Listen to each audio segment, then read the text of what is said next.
मोदी साहेबांवर आज अशी वेळ आली की त्यांना महाराष्ट्र सोडता येत नाही आणि इथंच खरं मराठी जिंकलेली वेळ आली आणि पंतप्रधान साहेबांवरची सभा घेण्याची वेळ फक्त स्थानिक त्यांच्या नेत्यांमुळे आलेली। जर मराठा भाजपच्या विरोधात होता 106 आमदार निवडून दिले असते का मराठ्यांनी, आणि याचे परिणाम भोगायला लागलेत मोदी साहेबाला, पंतप्रधानांना। नमस्कार।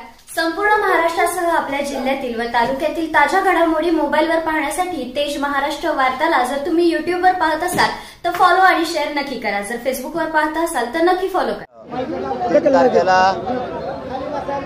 बैठक लावलेली आपण नारायणगडावर, तयारी पूर्ण महाराष्ट्रभर नारायणगडाच्या कार्यक्रमाची 6 करोड मराठ्यांची 900 करोडची सभा होते, तिची तयारी गावखेड्यात सुरू आहे। अंतिम बैठक तिची निवेदनाची आणि तयारीची आणि पाहणीची ही 3 मेला लावली। मला काल धनंजय मुंडे तुळजापूर दौऱ्यावरती होते, त्यांना आरक्षणाबाबतीत त्यांनी सांगितलं की काही लोक महायुती सरकारनं आरक्षणाचा प्रश्न सोडवलेला आहे, मात्र काही लोक त्याच्या आडून राजकारण करण्याचा प्रयत्न करतात। प्रत्यक्ष असं त्यांनी नाव न घेता आता काय आता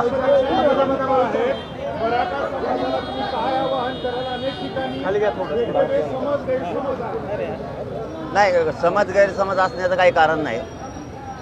मी स्पष्टपणानं सांगितलेलं आहे की मी राजकारणात नाही आहे, राजकारण माझा मार्ग पण नाही आहे।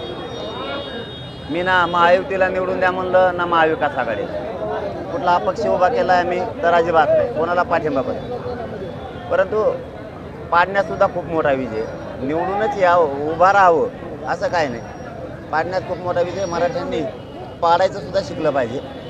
यावेळेस जो सगळ्या सोयऱ्याच्या अंमलबजावणीच्या बाजूनं मराठा आणि कुणबी एकच या बाजून असेल त्याला मराठा समाजाने सहकार्य करावं। तर मराठ्यांची ताकद दाखवणं खूप गरजेचं आहे आणि मराठा समाज 100% यावेळी दाखवणार आहे। त्यांना काय इशारा जाय तो गेलेला। देशाचे पंतप्रधान प्रत्येक लोकसभेच्या निवडणूक मतदारसंघामध्ये सभा घेत आहेत, आपल्या मराठा आरक्षण त्यांच्यावर काय दडपण आहे का त्यांनाच माहीत। आता मला सांगा काय फॅक्टर राहील आता सध्या निवडणुकीचा, काय अंदाज वाटतो तुम्हाला? त्या बाजूने समाज राहील, ओबीसी राहील आणि मराठा समाज राहील? मराठा समाज स्वतःच्या मुलाच्या बाजूने असणार आहे, सगळे सोयऱ्याच्या अंमलबजावणीच्या आणि मराठा कुणबी एकाच्या कायद्याच्या बाजूने असणार आहे। आता आमचा अपक्ष किंवा कुठलाच उमेदवार नसल्यामुळं समाजाचा नाविलाज आहे, त्यांना पर्याय नाही। परंतु मराठा समाज यावेळेस बरोबर कार्यक्रम दाखवणार आहे। पाटील, एक प्रश्न आहे, आता प्रश्न विचारला होता, धनंजय मुंडे असं म्हणताय की आरक्षणाच्या आडून राजकारण करण्याचा प्रयत्न केला जातो प्रत्यक्षपणे। नाही, ते धंदे त्यांना माहीत आहेत, मला नाही माहीत। आरक्षणाच्या आडून राजकारण केलं जातं की नाही ते धंदे त्यांना माहीत आहेत, कारण त्यांना मिळालंय। त्यांना नाही आहे गोरगरिबाची जाणीव, आरक्षण कशाला लागतंय, राजकारण कोण करतं। राजकारण करायचं असतं ना तर त्यांच्या 4 पिढ्या मराठ्यांनी निवडून दिल्या नसतात, 4 पिढ्या। आजही त्यांना मराठा समाज विरोधक मानत नाही, पण आता त्यांच्या काही लोकांना द्वेष आहे मराठ्यांचा, त्याच्यात जरा त्यांनी बदल केला तर बरं होईल। लोकसभेच्या निवडणुकीचा टप्पा संपल्यानंतर आता काय नाही, निवेदन आम्ही सुरू केलंय, निवेदन असणार नाहीये, निवेदन आम्ही सुरू केलंय। लोकसभेला आम्ही नाही आहेत, लोकसभेला आम्ही नाही आहेत, विधानसभेला उमेदवार का पाटील? परंतु विधानसभेची तयारी आम्ही 1 महिन्यापासूनच करतो। जर त्यांनी सगळ्या सोयरीची अंमलबजावणी मराठा कुणबी एकच जर नाही दिलं, विधानसभेला मात्र टाकते ना आम्ही मैदानात। पाटील, केंद्रीय मंत्री दौरे करतात, पंतप्रधान दौरे करतात, मात्र मराठा आरक्षणाचा विषय जो आहे तो केंद्राच्या अखत्यारीत आहे, मात्र त्याच्यावर कुठं भाष्य होत नाही। आपण काय त्याची मागणी किंवा काय पत्र देणार आहे किंवा काय असं कळवणार आहे की सत्ताधारी दिलंय, आम्ही त्यांना एकदा दिलेलं आहे। आणि एवढं म्हणजे देशव्यापी आंदोलन हे लहान नाही आहे, त्यांना लक्ष नाही आहे। परंतु तुम्ही म्हणताय पंतप्रधान सगळे केंद्रीय मंत्री कामाला लागले, ही मराठ्याच्या एकजुटीची ही त्यांची हार आहे। त्यांनी त्यांच्या उभ्या आयुष्यात स्वतःचे चिन्ह सोडून दुसऱ्या चिन्हाचा प्रचार मोदी साहेबांनी आतापर्यंत केलेला नाही। स्थानिक भाजपाच्या नेत्यानं त्यांच्यावर इतकी वाईट वेळ आणली की त्यांना 5 टप्पे पाडायला लावले। जिथं 88 उमेदवार आहेत तिथं 1 टप्पा आहे, जिथं 48 तिथं 5 आहेत। हे फक्त त्यांच्या नेत्यांनी त्यांच्यावर वेळ आणली। स्थानिक महाराष्ट्रातले जे नेते हे मराठ्यांचा एवढा द्वेष आहे त्यांना भयानक.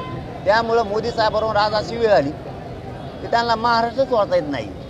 आणि इथंच खरं मराठी जिंकलेले, इथंच मराठी जिंकले. एकजुटीला घाबरूनच त्यांना सभा घ्यायची वेळ आली.